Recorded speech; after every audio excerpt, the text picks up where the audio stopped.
Good morning. Welcome to Grammar Online class. I'm Seyi, and today we shall discuss a beautiful topic like that. Let's look at this picture, and we have two clauses written about it. A bus was taking us to Abuja. The bus broke down. We want to join these clauses using a particular word. So we can have the bus that was taking us to Abuja broke down. We use that to join the clauses, right? Let's have another one. A woman is riding a bicycle. The woman is a nurse. We can join this together by saying the woman who is riding a bicycle is a nurse. Here we use who. Why do we use who? You will get to know that later. But the question now is, what are we really discussing? We are talking about the words we can use to join clauses and to qualify nouns or pronouns. So what do we call them? Yes, they are actually called relative pronouns. And under relative pronouns today, we will discuss definition of relative pronouns, examples of relative pronouns, and we shall use relative pronouns to join clauses. Let's go. But before we go further, what is a pronoun? What are pronouns? Pronouns are words we use instead of nouns. Please note that. The words we use instead of nouns. Alright, and relative pronouns are pronouns that are used to qualify nouns or pronouns. The nouns or pronouns they qualify are called antecedents. Say that, antecedents. Good. We also use relative pronouns to join clauses. Don't mind my spelling there. We also use relative pronouns to join clauses. Please. Alright, what is a clause? That's another question. Okay, a clause is a group of words that has a subject and a predicate. A group of words that has a subject and a predicate. For instance, what do we mean by a subject? A bus was taking us to Abuja. What was taking us to Abuja? A bus. So your subject there is bus.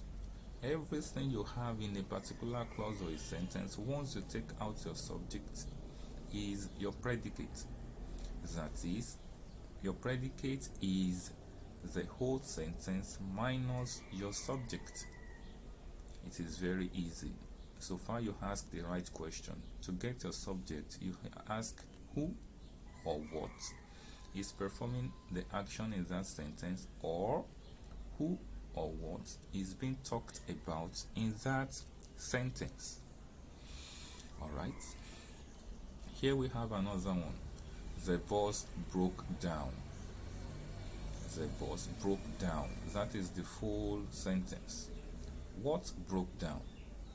The bus. So the bus is the subject. All you have left is your predicate. So when we say subject and predicate, this is what we mean. And all these are examples of independent clauses because they can stand on their own and express complete sense. Okay, so far we have such foundation. Now let's proceed to the business of the day. Examples of relative pronouns are who, whom, whose, which, and that. We have who, whom, whose, which, and that. And please note, which there is not talking about witchcraft. That one is spelled W-I-T-C-H, right? Yes, please mind your spellings as well. Alright, so how do we use each of these ones? Please, it matters a lot. Who, WHO, is used to qualify the subject of a sentence. It is used for persons. Please note that. You use who when what you are qualifying is a person. I mean your subject. Look at this. A boy is in my school. The boy likes drumming. In the first clause, we have a boy as the subject. In the second, the boy is repeated. So instead of having boring clauses or sentences like this, we can form a particular sentence using these two clauses. How do we do that? We can actually do that by using who, because we are qualifying the subject. So we say the boy who is in my school likes drumming. Please, you use who when you are qualifying the subject. Alright? Here's another one. I saw a boy. The boy is brilliant. A boy here is what is repeated, the boy. But look at the first one. I saw a boy. Is that the subject? No. Here we are talking about the object. So here we are talking about the object. The object. So we want to use who here. What do we use instead? We use whom. The boy whom I saw is brilliant. So when do we use whom? Whom is used to qualify the object of a sentence. It is also used for persons, just like who. But we use who to qualify the subject, whom to qualify the object. Let's have another example. I play with a boy. The boy is my friend. A boy here also is an example of the object of a sentence. I play with whom? Who plays with a boy? I. I is the subject. A boy there is the object, the receiver of the action. So we repeat the boy. To qualify the boy now, we make use of whom. That is, the boy whom I play with is my friend.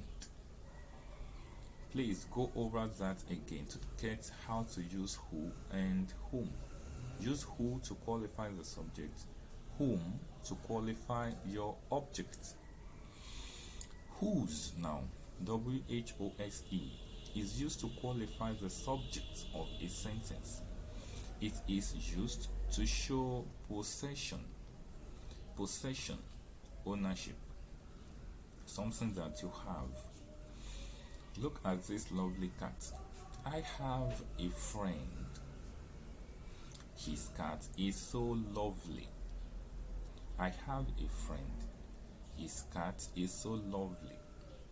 Can you join these two using whose? Brilliant. So you can have something like I have a friend whose cat is so lovely. I have a friend whose cat is so lovely. Another one. A girl's father bought her a new bike. The girl is so happy. How do we join this? The girl whose father bought a new bike is so happy. Whose is actually easy to use. Okay, let's talk about which. Which is used for animals or things.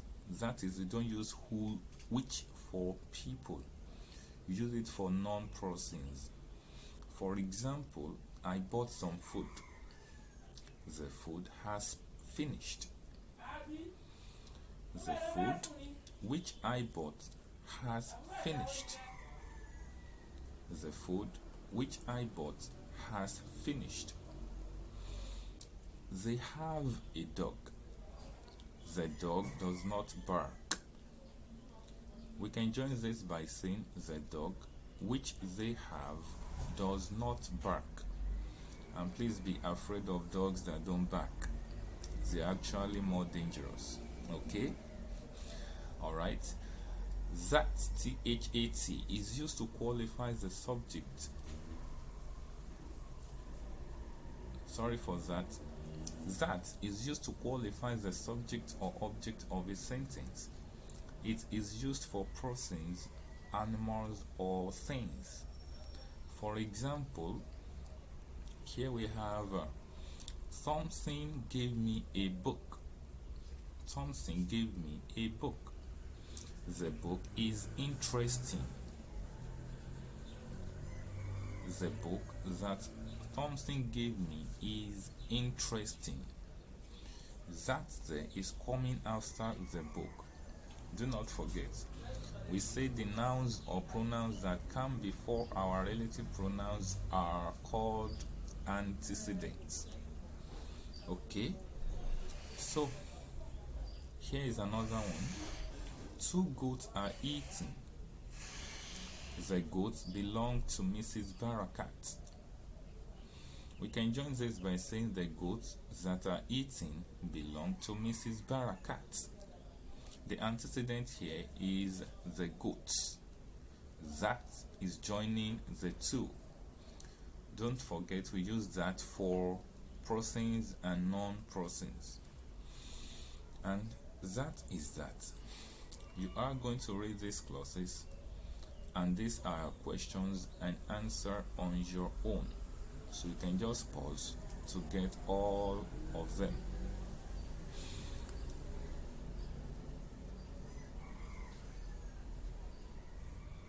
Thank you for listening. Stay safe. Bye.